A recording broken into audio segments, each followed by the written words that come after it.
Hey everyone! Welcome back to the Friendly English Podcast, where we make learning English fun, friendly, and easy to understand. I'm Ethan, your English buddy from sunny California. And I'm Sophia. Hi, everyone. I'm so happy you're here with us today. Whether you're walking to school, cooking dinner, or just relaxing, thank you for spending time with us. Absolutely. And today's topic is a super useful one, talking about future plans in English. Oh, yes.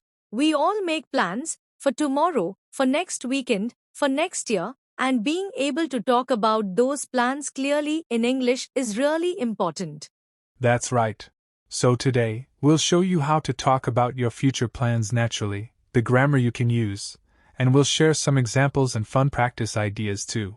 So, Ethan, let's start with a little small talk. Do you have any plans for the weekend? Yeah. I'm going to visit my parents. They live about 2 hours away, so I'm driving there on Saturday morning. That sounds nice. Are you going to stay the night? Yes, I am. I'm going to stay until Sunday evening. How about you, Sophia? Any plans? I'm meeting some friends for brunch on Sunday.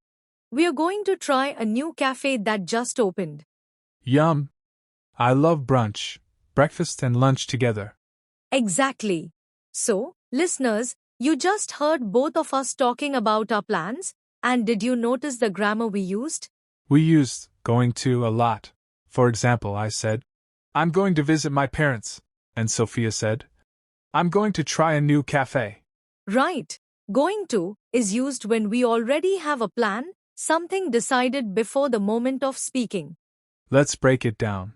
The structure is subject plus be plus going to plus base verb. For example, I'm going to watch a movie. She's going to call her friend. They're going to study English. Perfect. You can also use will to talk about the future, but will is more for decisions made at the moment or predictions. Exactly. For example, oh, it's late. I think I'll go to bed. You decided now. I think it will rain tomorrow. That's a prediction. So, going to equals plans. Will equals decisions or predictions. Let's add one more way to talk about the future, using the present continuous. Good point. We can use the present continuous. That's m/is/r plus ing for fixed or scheduled future events. Like, I'm meeting my friends on Sunday, or he's flying to Tokyo next week. Exactly. You can think of it this way. Going to equals plan or intention. Present continuous equals arranged or fixed plan. Will equals decision or prediction. Okay, everyone, take a second to repeat after us. Say, I'm going to learn more English this year. Nice. And now say, I'll call you later. Great job. Now, let's make it practical. Let's imagine you're talking with a friend in English. What could you say? You could start with questions like, what are you doing this weekend? Do you have any plans for the holidays? Are you going to travel this summer? And to answer, you could say things like, I'm going to visit my grandparents. I'm planning to start a new course. I'm meeting my cousin tomorrow. Notice that we also said, I'm planning to. That's another great phrase. It's a little softer.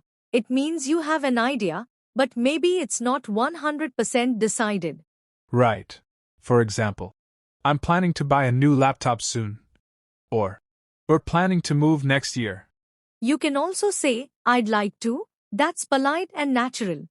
Like, I'd like to travel more, or I'd like to learn to cook. Let's play a quick mini game. I'll say a situation, and Sophia, you make a future plan sentence, okay? Okay, sounds fun. You have next week off work. I'm going to take a short trip to the mountains. Nice. You see your best friend tomorrow. I'm meeting my best friend for dinner tomorrow night. Perfect. See everyone? Practice like this at home. It's simple but powerful. Let's talk about some common mistakes English learners make with future forms. Yes. Mistake number 1. Mixing up will and going to. For example, people sometimes say, I will go to the party, when they already planned it. It's not wrong, but I'm going to go to the party sounds more natural. Right.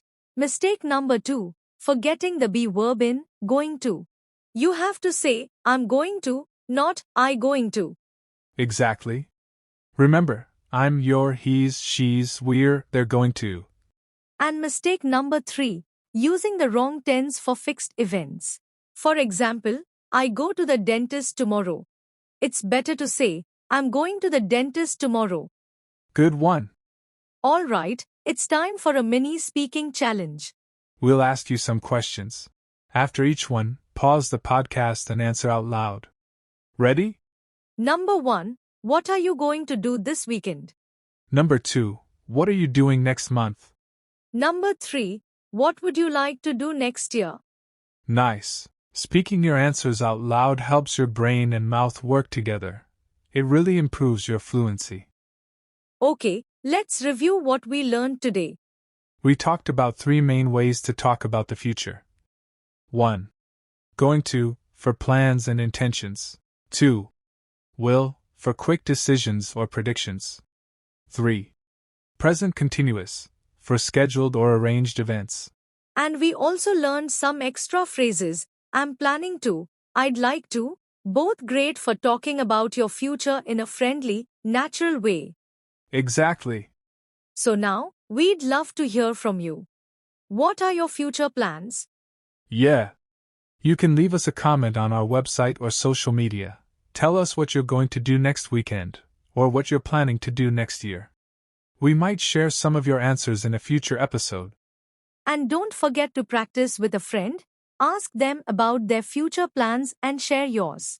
The more you speak, the more confident you'll feel. And if you enjoyed this episode, please give us a follow, share it with a friend who's learning English, and leave us a nice review. It really helps. Alright, that's all for today. Thanks for listening to the Friendly English Podcast.